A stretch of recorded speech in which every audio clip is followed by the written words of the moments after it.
As we enter this time of meditation and music, we'll actually have a blend of music and meditation and message today.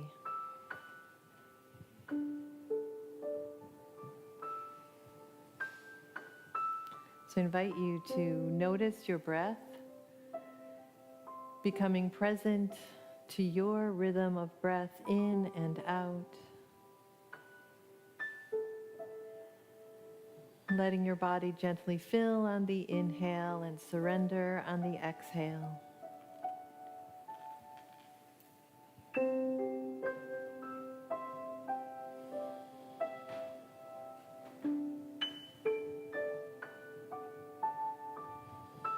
And then wherever you are seated, let your body surrender, letting tension soften, feeling yourself supported.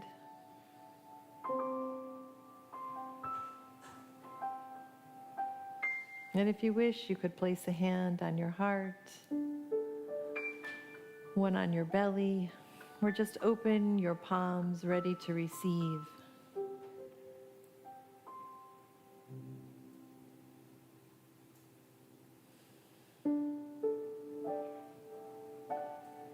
And I invite you to enter this loving kindness meditation for sacred relationships,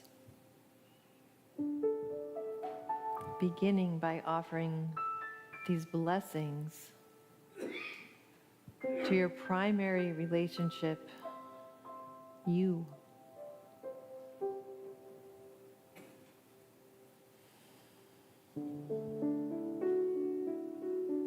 You may like to repeat these phrases silently in your heart after I say them, but let them wash over and into you. May I love and be loved with wholeness.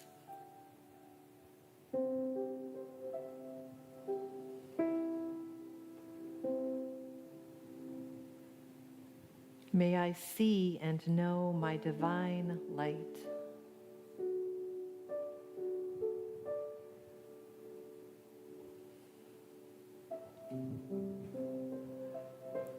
May I listen deeply and speak with truth.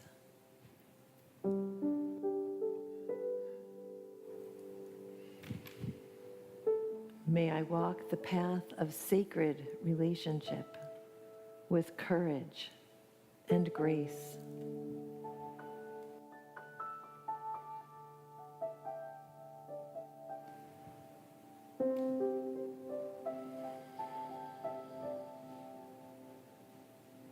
Letting those blessings wash into you. Bring someone to mind now that you are in relationship with, even if it's a complex relationship, maybe even more so. And hold that close one in your mind's eye.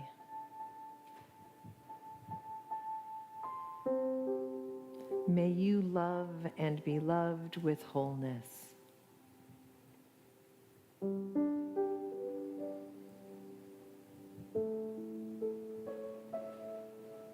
May you see and know your divine light.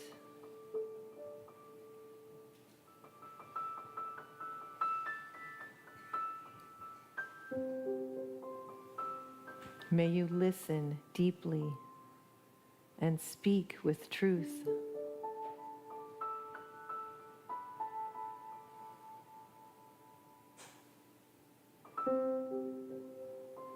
May you walk the path of sacred relationship with courage and grace.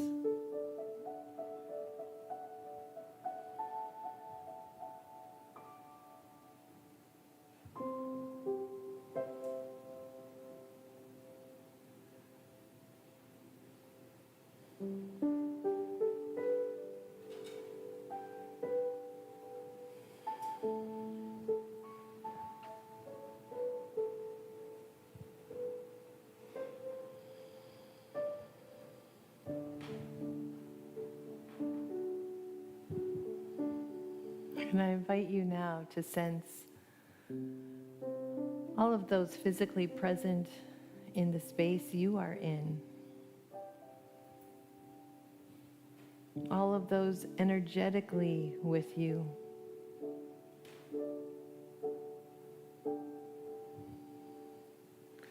Those who are maybe no longer with you physically, but whose love is still a presence in your life. Sense all that this relational field holds this morning. In the body, in the mind, in the imagination, in the heart and spirit. And with all of those circles of relationship in our lives, we bless them now. Bless us now. May we love and be loved with wholeness.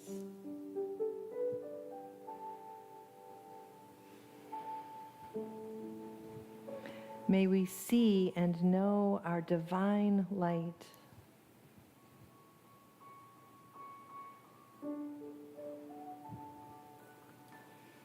May we listen deeply and speak with truth.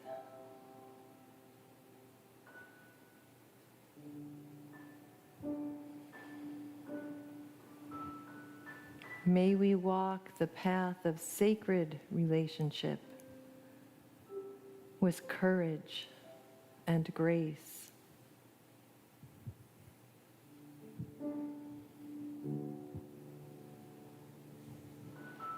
And may we love and be loved in ways that heal and transform the world.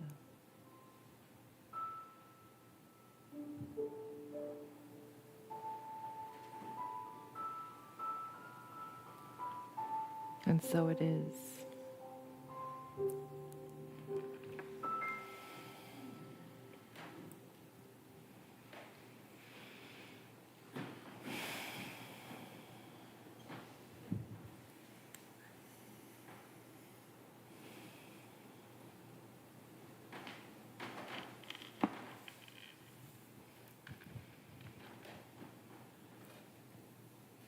We are called to be strong companions and clear mirrors to one another. We need the nourishing company of others to create the circle needed for growth, freedom, and healing. Wayne Muller. And from James Baldwin, the longer I live, the more deeply I learn that love, whether we call it friendship or family or romance, is the work of mirroring and magnifying each other's light.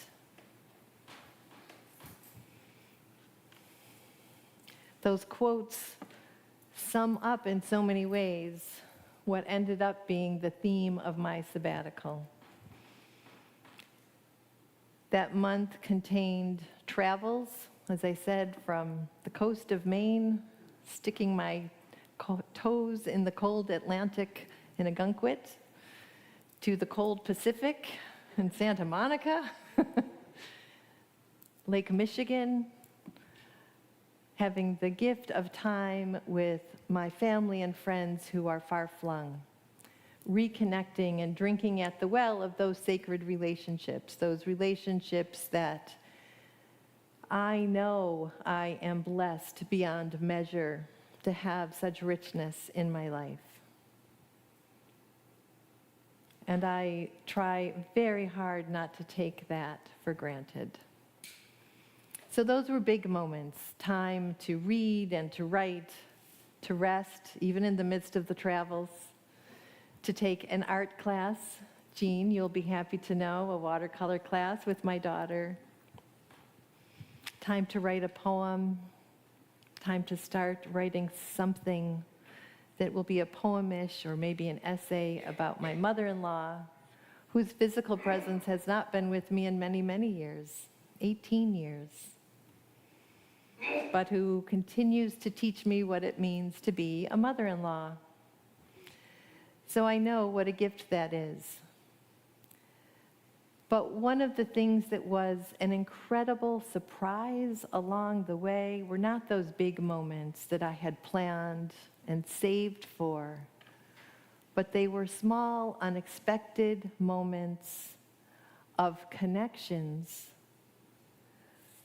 strong connections, strong companions who were strangers that I will never meet again, but who had an impact on me in those travels. And I know that we mirrored divine light, compassion, kindness, presence to each other, beyond what the moment might have even looked like. So Phil, can you pop that other photo I slipped in there? This is a photo taken out of an airplane window. On our very, very long day traveling back, my sister Jenny and I started by getting up at 3:30 in the morning in Culver City, California, getting on a plane at LAX, arriving half an hour early at Chicago Midway, where we then sat for 8 long hours. Our plane was very much delayed by almost 5 hours. So we got on the plane and we were flying Southwest. We were in C positions. They were like, we probably aren't even going to be able to sit next to each other. And we gate checked our bags thinking there'd be no room in the overhead bins. How's that for a series of first world problems? And as the pilot came on and said, we've been cleared for takeoff, make sure your seat belts are fastened and your phones are in airplane mode, Jenny and I, who had actually had the gift of walking on that plane and seeing an older woman sitting in the aisle seat who was delighted to let us girls slip in and sit with her. So we all scurried for our phones. And this sweet woman was like, oh no, I think mine is in my bag, and I'm pretty sure I didn't put it in airplane mode. So the lovely man from Mexico City, who had popped her bags up in the bin, got them out for her. We all fumpered with our phones, and my sister lifted the shade. It's now 8 o'clock, 8:15 at night. You can see a hint of the sunset colors in my very cloudy picture from an airplane window. And the moon. We wanted to see the land fall away as we were taking off. And as the three of us were craning our heads, and our new friend, whose name I do not know, we looked at the moon. And she said, you girls might think this is weird, but I talk to the moon all the time, like it's my husband. My husband died 8 years ago, and every time I talk to the moon, I feel him right on my shoulder. Needless to say, we are our mother's daughters, and we did not think that was weird. We choked right up, as I just did now, telling you the story. And that was that. Pretty soon, she was passing her fancy popcorn along in a baggie that her son had packed for her. Oh, you have to try it. It's the best popcorn you've ever had. And then we talked about family. How many kids do you have? Do you have kids? I had 3. I was here visiting my son. My daughter died when she was 44. And I love how my sons have taken her kids under their wings. Over the course of that 2-hour flight, we had conversation that was real, that was genuine, because she had had the courage to say, you girls are going to think this is weird.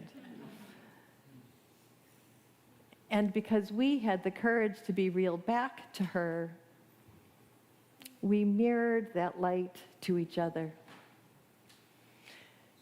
And in the lulls of our conversation, I could overhear the two gentlemen who were behind us and across the aisle, the lovely man from Mexico City who had helped her with her bags, talking to his seatmate about the gift of knowing their grandfather's stories, their grandparents' stories before they died, that they were both connecting over this shared gift of listening deeply to their elders.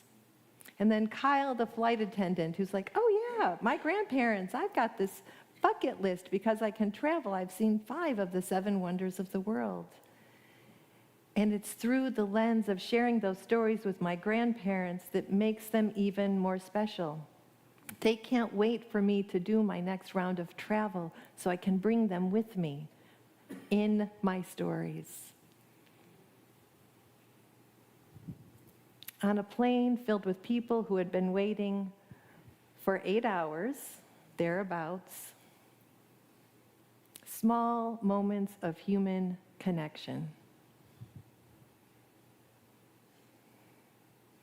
There might have been crankiness in the back of the plane, I don't know. It was not in our little bubble. And I like to think that that bubble created a bubble that expanded, a bubble of kindness.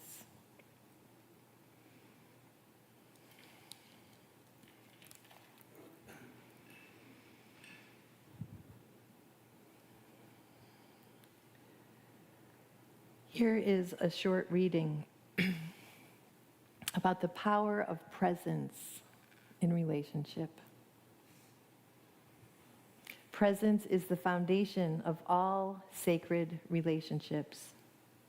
It's the practice of being fully here, attuned to the moment, open-hearted, grounded in awareness. When we are present with others, we offer them the gift of being seen, heard, and valued. Presence invites a kind of sacred attention that transforms even ordinary conversations into moments of deep connection. We said goodbye at the airport, not knowing each other's names, but hugging each other and thanking each other for the gift of that time. We are so blessed here at Unity to know the power of presence. It is how we show up for each other, with each other. We showed each other the face of God at 30,000 feet, but we show each other the face of God. We mirror that face of God back to each other in every exchange, whether we are consciously aware of it or not. The trick is to grow more consciously aware. And so our invitation this morning, as our beautiful music group leads us in the song, Face of God, if you are comfortable doing so, and again, this could be a real big jump. If you are comfortable doing so, look around the room. Look around at who you are with. And sing those words. Feel those words. Be present to those words. And if that is too much, then I invite you to close your eyes and picture someone who mirrors the face of God to you, and that you mirror that back to them.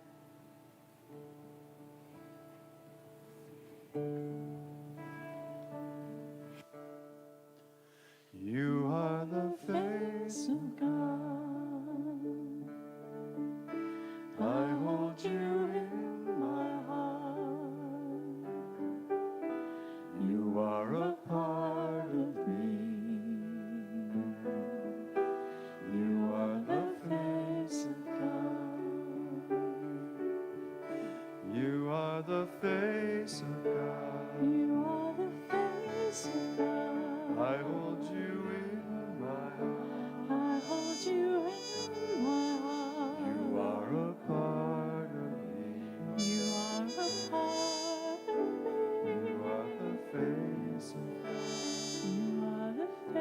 face of love. You are the face of love. You are the face of love. I hold you in my heart. I hold you in. You are my family. You are my family. You are my family. You are the face of love. You are the Face of God. You are the face of God. You are the face of God. I hold you in my heart. I hold you in my heart. You are a part of me. You are a part of me. You are the face of God. You are the Just the last line. You are the face of God. You are the face of God. You are the face of God. You are the face of God. You are the face of God. You are the face of God.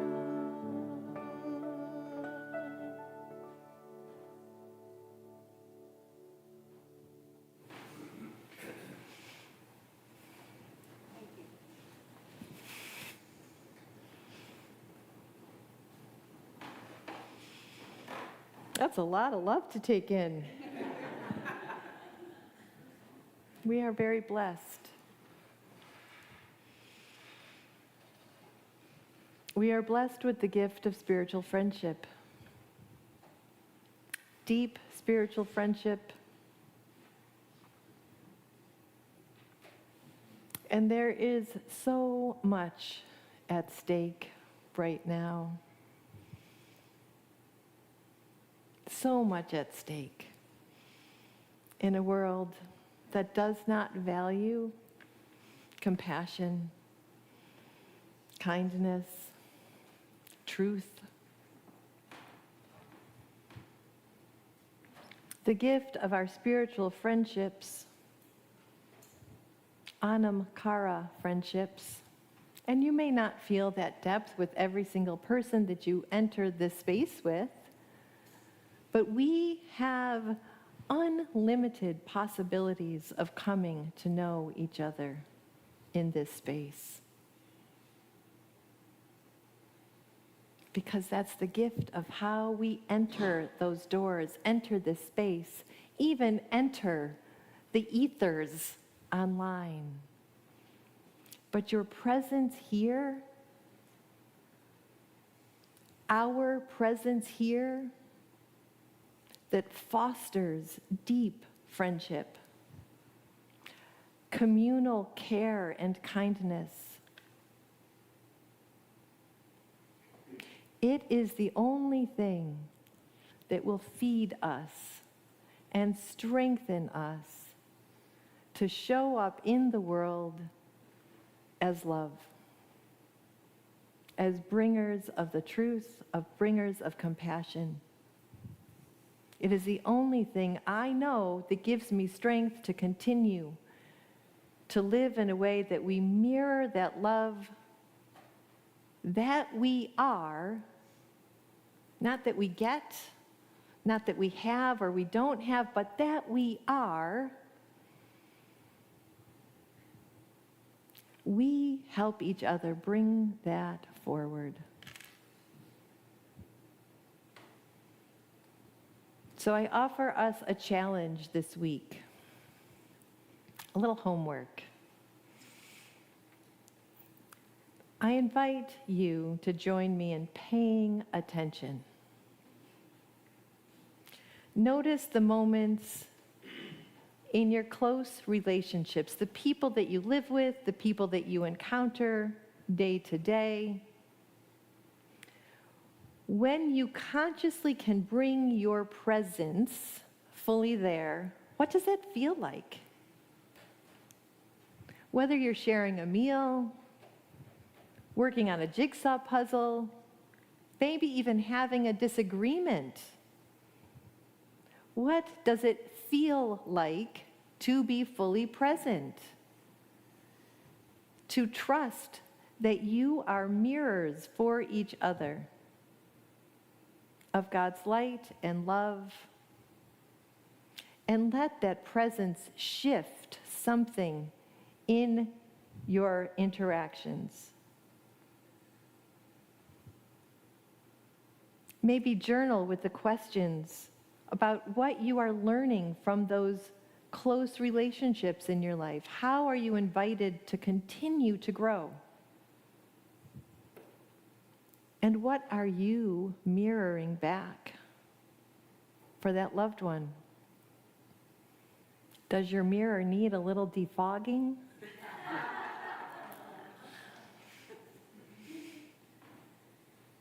So in that noticing, we pay attention to our own relationships.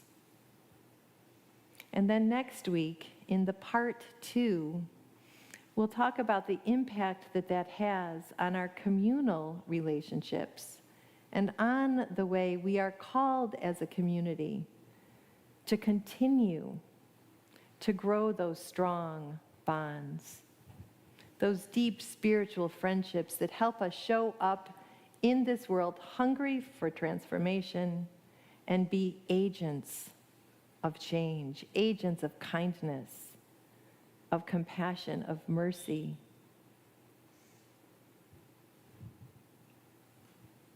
May we love and be loved with wholeness. May we see and know our divine light. May we listen deeply and speak with truth. May we walk the path of sacred relationship with courage and grace. And may we love and be loved in ways that heal and transform the world. And so it is. Amen. Thank you.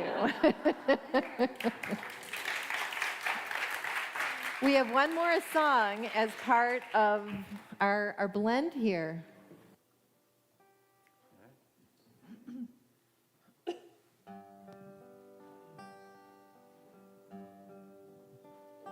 If I met you on the corner, would I know you as you are?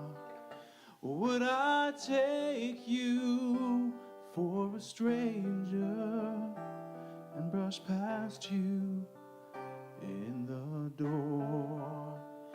If you called me, would I hear you?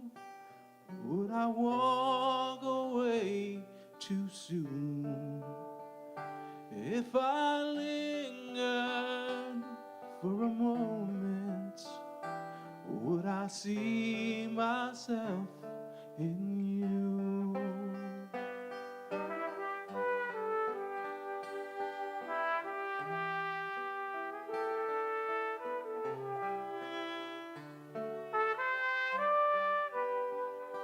If I fought you as a soldier, if I had you in my sight, would you ask me to remember who imagined I was right? If you witnessed my surrender, do you know what I would do? If you held me like a brother, would I see myself in you? Well, I dreamed my end was near, I was almost gone. If I dreamed that dream from here, can I still come home?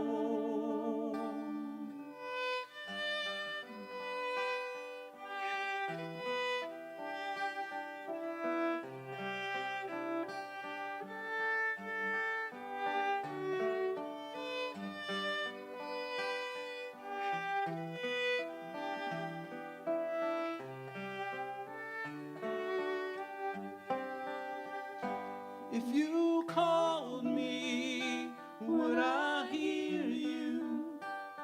Do you know what I would do? If you held me like my lover, would I see myself in you?